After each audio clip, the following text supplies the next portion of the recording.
जय श्री कृष्णा। श्री कृष्ण कहते हैं, अगर जीवन में खुश रहना चाहते हो तो उस चीज पर ध्यान दें जो आपके पास है, उस पर नहीं जो दूसरों के पास है। जीवन में सभी आसक्ति को भूलकर जो व्यक्ति अपने लक्ष्य पर ध्यान केंद्रित करने में सफल हो जाता है, वह वास्तव में सफल होता है। सृष्टि का यही नियम है कि जिसका जन्म हुआ है उसका अंत भी निश्चित होता है। सफलता कोई बाहरी वस्तु नहीं, बल्कि जब आप खुद को बेहतर तरीके से समझ लेते हो तब आप सफल हो जाते हो। हमें अपने जीवन में लक्ष्य बनाने से नहीं, बल्कि उन लक्ष्यों को चुराने वालों से डरना चाहिए। आपको अपने जीवन में कर्म की इच्छा होनी चाहिए, ना कि कर्म से मिलने वालों की। गलतियां ढूंढना गलत नहीं है, बस शुरुआत खुद से होनी चाहिए। जरूरी नहीं हर बार आपके शब्दों को सही समझा जाए, इसलिए कभी कभी चुप रहना ही ज़्यादा बेहतर होता है। जो जितना अधिक शांत होता है वह उतनी ही गहराई से अपनी बुद्धि का प्रयोग कर सकता है। निंदा से घबराकर अपने लक्ष्यों को कभी ना छोड़ें, क्योंकि लक्ष्य मिलते ही निंदा करने वालों की राय बदल जाती है। चुप रहने से बड़ा कोई जवाब नहीं और माफ़ कर देने से बड़ी कोई सज़ा नहीं। आप ही अपना मित्र और आप ही अपना शत्रु हैं, क्योंकि स्वयं का पतन और उद्धार दोनों आप निर्धारित करते हैं। इंसान हमेशा अपने भाग्य को कोसता है, यह जानते हुए भी कि भाग्य से भी ऊंचा उसका कर्म है जो उसके स्वयं के हाथों में है। सत्य कभी दावा नहीं करता कि मैं सत्य हूँ, लेकिन झूठ हमेशा दावा करता है कि सिर्फ मैं ही सत्य हूँ। सही कर्म वह नहीं है जिसके परिणाम हमेशा सही हों, अपितु सही कर्म वह है जिसका उद्देश्य कभी गलत ना हो। जन्म लेने वाले के लिए मृत्यु उतनी ही निश्चित है जितना कि मृत होने वाले के लिए जन्म लेना। इसलिए जो अपरिहार्य है उस पर शोक मत करो। मनुष्य की मानवता उसी वक्त नष्ट हो जाती है जब उसे दूसरों के दुख पर हंसी आने लगती है। हे भरतवंशी, शरीर में रहने वाले का वध कभी भी नहीं किया जा सकता, अतः तुम्हें किसी भी जीव के लिए शोक करने की आवश्यकता नहीं है। समय यही सिखाता है कि जिंदगी किसी का इंतजार नहीं करती और ना ही किसी के लिए रुक सकती है। जिंदगी खेलती भी उसी के साथ है जो खिलाड़ी बेहतरीन होता है। दर्द सबके एक जैसे हैं, मगर हौसले सबके अलग अलग हैं। कोई हताश होकर बिखर जाता है तो कोई संघर्ष करके निखर जाता है। तुम्हें सिर्फ अपने कर्म का अधिकार है, किंतु कर्म के फलों के तुम अधिकारी नहीं। तुम ना तो कभी अपने आप को अपने कर्मों के फलों का कारण मानो और ना ही कर्म करने में कभी आसक्त हो। इंसान हमेशा अपने भाग्य को कोसता है, यह जानते हुए भी कि भाग्य से भी ऊंचा उसका कर्म है जो उसके स्वयं के हाथों में है। ना तो यह शरीर तुम्हारा है और ना ही तुम इस शरीर के मालिक हो।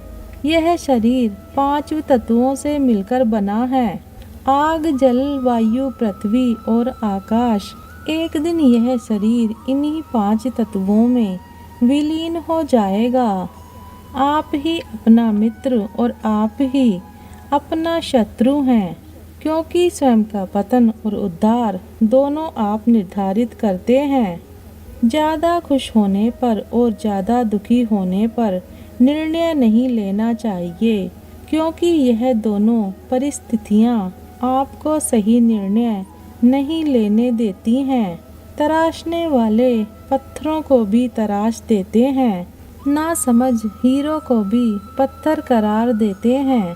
जितना हो सके अपने मन को मारें, क्योंकि यही एकमात्र ऐसी चीज है जो हमें आगे बढ़ने नहीं देता। जो हो रहा है उसे होने दो। तुम्हारे ईश्वर ने तुम्हारी सोच से भी बेहतर तुम्हारे लिए सोच रखा है। सही कर्म वह नहीं है जिसके परिणाम हमेशा सही हों, अपितु सही कर्म वह है जिसका उद्देश्य कभी गलत ना हो। संसार में कोई भी मनुष्य सर्वगुण संपन्न नहीं होता, इसलिए कुछ कमियों को नज़रअंदाज करके रिश्ते बनाए रखिए। गीता के अनुसार जिंदगी में हम कितने सही हैं और कितने गलत हैं, यह केवल दो लोग जानते हैं, एक परमात्मा और दूसरी हमारी अंतर आत्मा। सच्चा धर्म यह है कि जिन बातों को इंसान अपने लिए अच्छा नहीं समझता उन्हें दूसरों के लिए भी प्रयोग ना करें। मन अशांत है और उसे नियंत्रित करना कठिन है, लेकिन अभ्यास से इसे वश में किया जा सकता है। मन की शांति से बढ़कर इस संसार में कोई भी संपत्ति नहीं है। मैं उन्हें ज्ञान देता हूँ जो सदा मुझसे जुड़े रहते हैं और जो मुझसे प्रेम करते हैं। सदैव संदेह करने वाले व्यक्ति के लिए प्रसन्नता ना इस लोक में है और ना ही कहीं और। मनुष्य अपने विश्वास से निर्मित होता है।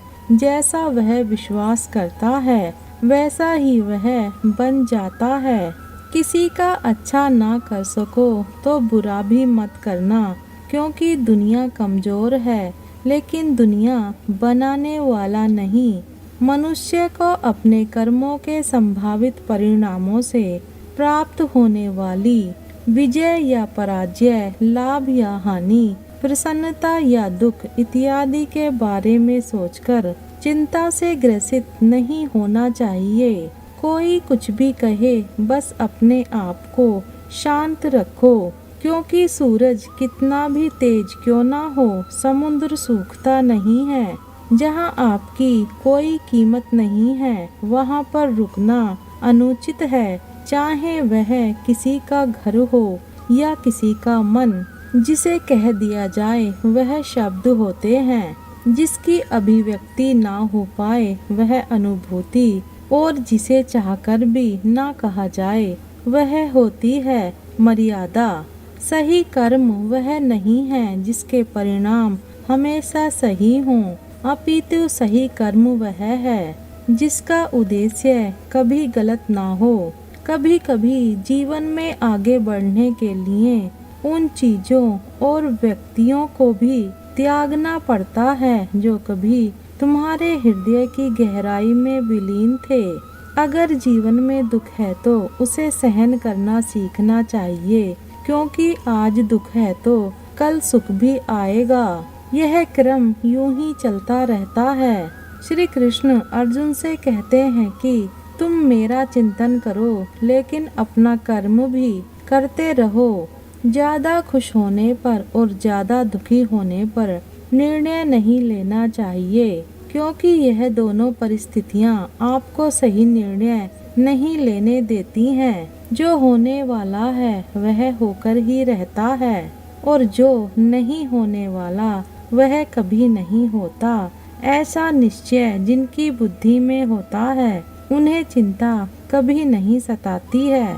कोई भी इंसान जन्म से नहीं बल्कि अपने कर्मों से महान बनता है। बिना फल की कामनाएं ही सच्चा कर्म है। ईश्वर चरण में हो समर्पण वही केवल धर्म है।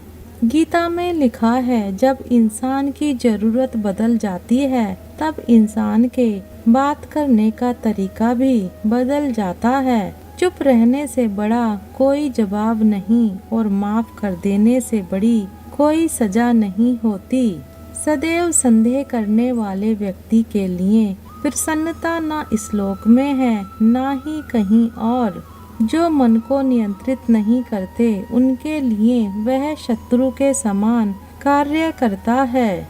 गीता में कहा गया है, कोई भी अपने कर्म से भाग नहीं सकता, कर्म का फल तो भुगतना ही पड़ता है। मनुष्य अपने विश्वास से निर्मित होता है, जैसा वह विश्वास करता है वैसा वह बन जाता है।